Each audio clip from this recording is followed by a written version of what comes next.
Une voiture roulant à vive allure s'arrête lorsqu'un pneu se brise, forçant un groupe d'amis à se répandre sur la route déserte. Le groupe évalue rapidement les dégâts et, alors que tout le monde semble aller bien, Jeff remarque que Rod, l'une des filles, semble hébétée après s'être cogné la tête. Inquiète, mais essayant de détendre l'atmosphère, Sarah sort son téléphone pour prendre un selfie afin de renforcer leur lien. Jeff, Todd et Eric se retroussent les manches pour remplacer le pneu, tandis que Sarah télécharge la photo sur les réseaux sociaux, tout en discutant tranquillement avec son frère. Mais les choses prennent une tournure étrange lorsque Sarah perd son signal. Pendant ce temps, Eric s'éloigne pour s'occuper d'une affaire. Alors que Sarah continue d'errer, elle tombe sur quelque chose d'effrayant, un petit mémorial sur le bord de la route.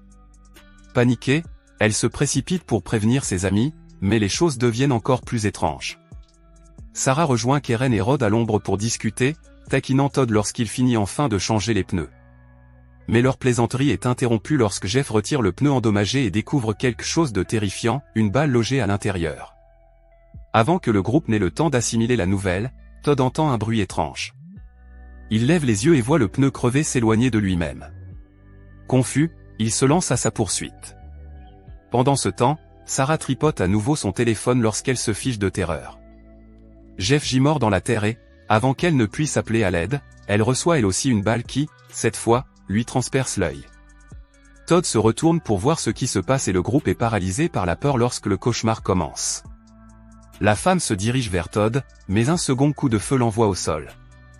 Le chaos éclate et tout le monde se fiche sous le choc, sauf Keren, qui examine rapidement la scène et crie à tout le monde de se mettre à l'abri. Elle et Jody se cachent derrière la voiture, tandis que Todd, qui tente de les rejoindre, reçoit une balle dans l'épaule. Eric, qui revient des bois, plonge derrière une souche pour se mettre à l'abri. Le sniper, implacable, continue de tirer. Pendant ce temps, Todd jette un coup d'œil et voit Sarah se débattre, sa vie lui échappant à chaque respiration superficielle. Impuissant, il la regarde rendre son dernier souffle. Une fois le danger immédiat écarté, Keren prend soin d'Eric et assure le groupe qu'il est indemne. Il explique que le sniper pourrait utiliser un suppresseur, qui ralentit les balles mais n'affaiblit pas leur force meurtrière, ajoutant qu'il pourrait toujours tirer à travers la voiture. Keren révèle alors son passé, elle a grandi dans une famille de chasseurs et n'est pas étrangère aux armes à feu. Todd prend un moment, puis suggère qu'ils ne peuvent pas rester immobiles, ils doivent agir. Eric intervient en suggérant qu'ils courent vers des cachettes proches, mais le groupe le rejette. Keren fait valoir que si le tireur d'élite a pu atteindre une voiture en mouvement avec un fusil ancien, courir serait du suicide. Todd suggère qu'elle conduise la voiture, mais Keren secoue la tête en disant que la voiture est à sa portée et qu'il se fera exploser la main avant de pouvoir toucher le volant. Soudain, Keren se souvient qu'il pourrait y avoir un signal cellulaire à quelques mètres de là. Todd saisit immédiatement son téléphone et le lève au-dessus de leur couverture, mais Keren l'en empêche. Jody tend à Todd son selfie stick et il l'utilise pour étendre le téléphone en l'air. Un signal clignote, un bref espoir naît, mais il est immédiatement anéanti lorsque le sniper détruit le téléphone d'un seul coup. Furieux, Todd réclame le téléphone de Jody. Avant qu'il ne puisse le soulever, Keren lui saisit le bras, affirmant qu'il n'a pas les idées claires. Todd prend une grande inspiration et élabore rapidement un nouveau plan, il va essayer de pousser la voiture vers l'endroit où ils ont reçu les signaux. Keren hésite, réalisant que s'ils perdent le contrôle de la voiture maintenant, ils seront à découvert, sans couverture en vue, c'est une mission suicide. Mais Todd n'hésite pas et se précipite à l'intérieur de la voiture. Le tireur d'élite le repère immédiatement et le force à battre en retraite. Mais Todd refuse de se rendre. Il sort la clé de sa poche et Keren l'avertit à nouveau, mais en vain. Son regard se pose sur son sweatshirt. Après un moment de tension, Keren décide de prendre les choses en main, il utilisera son sweatshirt comme appât, dans l'espoir d'attirer les tirs du sniper. Pendant ce temps, Rod commence à enregistrer une vidéo, dans l'espoir de localiser le sniper. Alors qu'ils mettent leur plan à exécution, le sniper tire 2 fois, visant le sweat à capuche, tandis que Todd parvient à monter dans la voiture sans être touché. Il glisse rapidement la clé dans le contact. Il est prêt pour l'étape suivante, mettre la voiture au point mort. Mais Keren secoue la tête, l'avertissant que le sniper ne tombera pas à nouveau dans son piège. Todd hésite, mais quelque chose attire son attention, la boîte à outils. Avec un mélange d'urgence et de précision, Todd saisit la boîte à outils et s'apprête à l'ouvrir. Au moment où il s'apprête à le faire, la voix d'Eric se fait entendre, jetant le doute sur leur plan. Keren n'est pas convaincu que leur plan fonctionnera, mais Todd la convainc, déplacer la voiture de quelques mètres pourrait être leur seule chance. Keren acquiesce à contre-cœur. Todd met la voiture au point mort, mais le sniper tire à nouveau et l'atteint. Keren et Rod s'efforcent de maintenir la voiture en place, mais c'est une bataille perdue d'avance.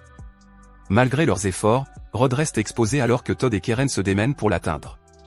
La peur s'empare de la poitrine de Rod, mais le sniper ne tire pas. Keren se rend compte que le sniper est en train de recharger et crie.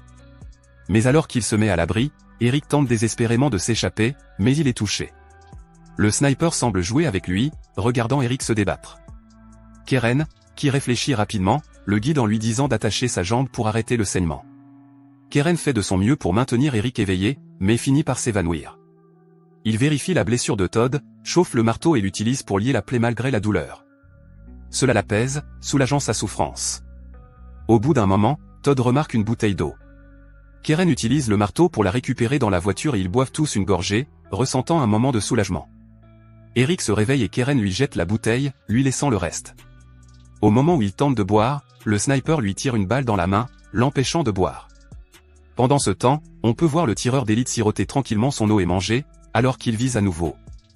Plus tard, Todd remarque des corbeaux qui se régalent du corps de Sarah et les chassent. Keren, toujours en deuil, regarde leur dernier selfie de groupe. Todd se lève, s'approche du corps de Sarah et l'embrasse doucement, pleurant sa perte. Rod et Keren se demandent pourquoi le sniper ne l'a pas abattu.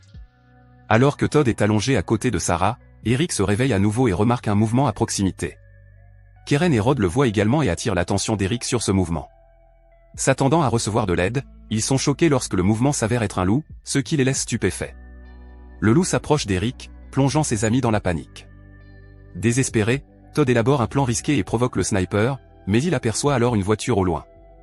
Dans l'espoir d'obtenir de l'aide, Todd tente de faire signe à la voiture et de prévenir Keren et Rod, mais le sniper le fait reculer, faisant fuir le loup. Vaincu, Todd s'assoit à côté de Sarah, mais le sniper le tue sans pitié.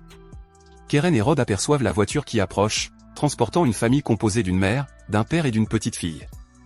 La mère remarque les corps sur la route et commence à avertir son mari, mais un tir du sniper la blesse à la main. Le chaos s'installe dans la voiture et un accident dévastateur se produit. Malgré ses blessures, la mère tente de rejoindre sa fille, mais le tireur d'élite met fin à ses jours. Le père reprend conscience, mais sa femme à l'abri et tente de communiquer avec Keren et Rod.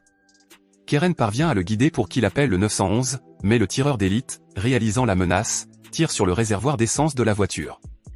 Alors que le père travaille désespérément sur l'appel, Rod tente de l'avertir, mais Keren l'en empêche, insistant sur le fait que l'appel est leur seule chance. Quelques instants plus tard, le sniper met le feu à la voiture et les filles, impuissantes, regardent leur père brûler vif. Pour ne rien arranger, la fille reprend conscience et est tuée instantanément par le sniper. Accablé, Rod insiste pour qu'elle s'enfuit, mais Keren élabore un plan. Il se souvient que les soldats utilisent des grenades fumigènes pour bloquer la vue des tireurs d'élite. Dans la nuit, les deux filles aplatissent les pneus de la voiture et les mettent en pièces. Keren se faufile dans la voiture accidentée, arrache les sièges et éparpille les fragments de pneus. Pendant ce temps, Rod récupère l'huile du moteur et traîne la glacière pour y mettre de l'eau. Ils boivent de petites gorgées, soulagés d'en trouver. Plus tard, ils mettent le feu à la voiture, ce qui met le sniper dans une colère noire. Furieux, il ouvre le feu à l'aveugle sur leur position. Keren se rend compte que les balles du sniper traversent les murs et dit à Rod de se cacher derrière le moteur. Les deux hommes discutent de leur sécurité et Rod fait promettre à Keren qu'ils partiront ensemble, quoi qu'il arrive. Leur conversation est interrompue par l'arrivée d'une voiture de police transportant un shérif, un adjoint et deux tireurs d'élite. Les tireurs d'élite de la police recherchent le tireur, tandis que le shérif adjoint tente de contacter la station par radio. Il passe au téléphone, mais ne parvient pas à joindre la station. Avant qu'il ne puisse agir, le shérif s'empare du téléphone et est abattu par le tireur d'élite, terrifiant Keren et Rod. L'adjoint tente de prendre le contrôle de la voiture, mais le shérif blesse sa fesse sur le volant, ce qui fait basculer la voiture vers l'avant. Un tireur d'élite de la police tombe et est rapidement tué par le tireur. Ne faisant plus confiance aux policiers, Keren demande à Rod de partir et s'enfuit dans la fumée. Quelques instants plus tard, elle se rend compte que Rod ne l'a pas suivi. Keren essaie de continuer à courir, mais elle est touchée et s'effondre.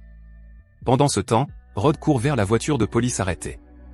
L'adjoint sort le shérif et examine Rod, confirmant qu'elle est indemne. Déterminé, il utilise un fusil à lunettes pour repérer le tireur, mais manque sa cible. Le sniper, toujours précis, tue l'autre tireur de la police. Rod supplie l'adjoint de partir, mais celui-ci tire imprudemment un autre coup de feu et est abattu. Désespéré, Rod saute dans sa voiture et se dirige vers le tireur d'élite. Bien que touchée à l'épaule, elle s'écrase contre l'arbre où elle se cache. L'impact laisse le sniper à l'envers, mais il parvient à se libérer. Rod saisit son armée, alors qu'il s'approche pour l'achever, elle lui tire dessus à 4 reprises, l'envoyant au sol. Lorsque l'arme s'enraye alors qu'elle tente de l'achever, Rod s'en sert comme d'un gourdin et lui fracasse la tête.